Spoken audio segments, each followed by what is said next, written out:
When a guy is cute and you're tired of dating and longing for connection, it's easy to fall into a relationship. But if you keep telling yourself that you attract the wrong guys, pay close attention. Because the truth is, you don't attract the wrong men. You overlook their red flags at the beginning, only to have a hard time breaking up with them down the road when their issues rear their ugly head. Starting today, you won't make that mistake anymore. Stick around. I'm Marc, Katz, dating coach for smart, strong, successful women and your personal trainer for love. Welcome to the Love You podcast.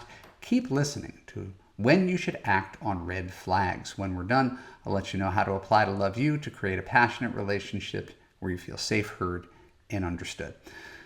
So in Love You, we have a saying: believe the negatives, ignore the positives. And what that means is that it's easy to get seduced by a man's good qualities. Handsome, smart, successful, family-oriented, generous, interesting. These are all attractive.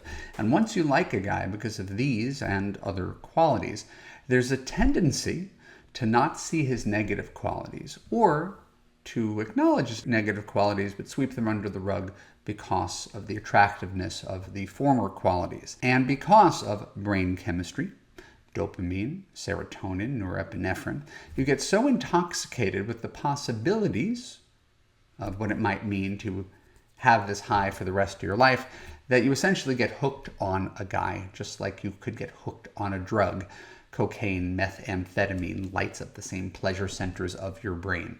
Now, you know and I know that people on drugs are not known for making the most rational decisions. I often point out to my clients that unconditional love is a feeling, right? Unconditional love is something you feel in here, and it's a feeling of ease, calm, relaxation, trust. That's your ultimate destination. And there are sound predictors as to whether you're going to reach your ultimate destination early on, right? If we're headed over here, we're headed to this destination, we could note really early on whether you're on the right track.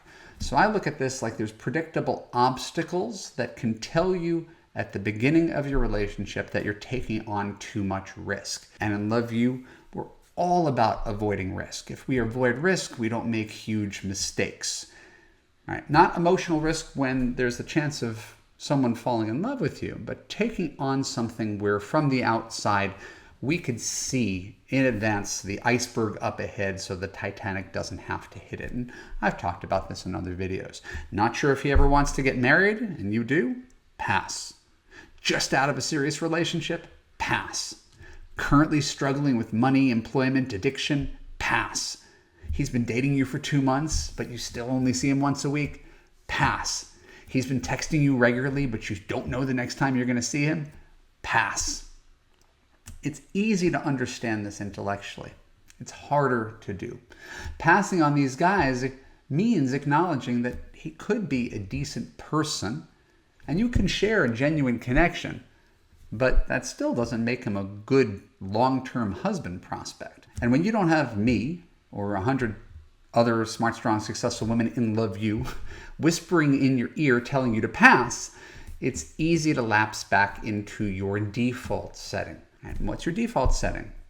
Dating a guy because he's cute, because he's nice, because he's interested in you, just because he's there and he's the one who's putting in effort in a sea of losers.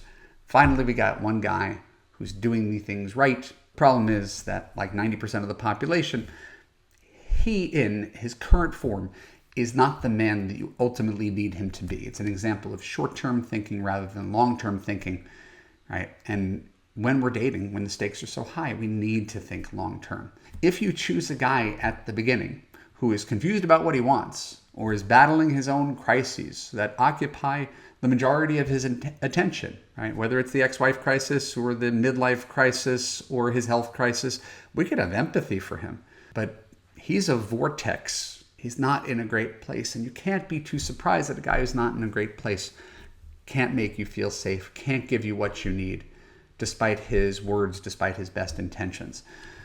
So feeling safe, Love You podcast, we always talk about feeling safe, heard, and understood. Feeling safe is just about the most important thing that a man can offer you.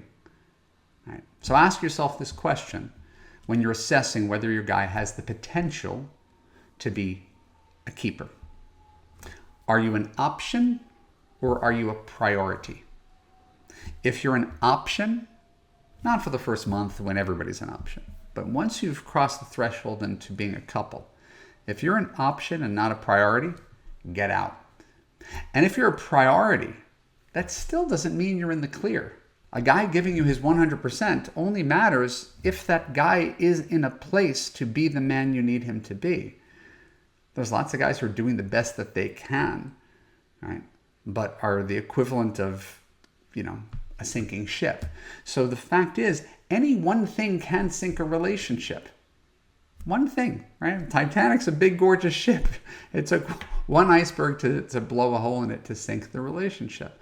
So think about all the things that sink a relationship. It's not, whether he puts the cap on his toothpaste or how he loads the dishwasher or whether he eats vegan. These are not the things that sink relationships. It's the stuff that I mentioned earlier. So all I'm asking you to do here, your takeaway, is to pay attention to problems early on before you get too invested, before you have sex, before you invest, 6 months on a guy and fall in love with him. If you pay attention to these red flags earlier and act on them, pass, you're far less likely to wake up 2 years later wondering why you got into a car that's never going to reach its ultimate destination. All right? It's your job to inspect the car before you drive it off the lot. It's not the car's job to tell you, don't drive me.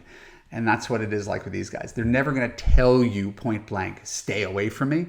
But they will say things like, I'm not in a great place, or I don't know what I'm looking for right now, or you deserve better. That's what believe the negatives, ignore the positive means. So act on red flags before you're in a committed relationship, not after you're already in love, when it's much, much harder to get out.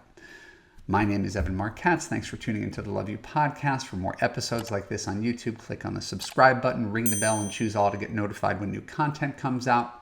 If you want a man who makes you feel safe, heard, and understood, go to www.evanmarckatz.com/apply. Watch that video on fixing your broken man picker. When you're done, apply to Love You to join other women just like you who are committed to finding a relationship where you finally get the love that you deserve, the unconditional love, where a guy prioritizes you, puts you first, and takes care of you. Thanks a lot. Take care.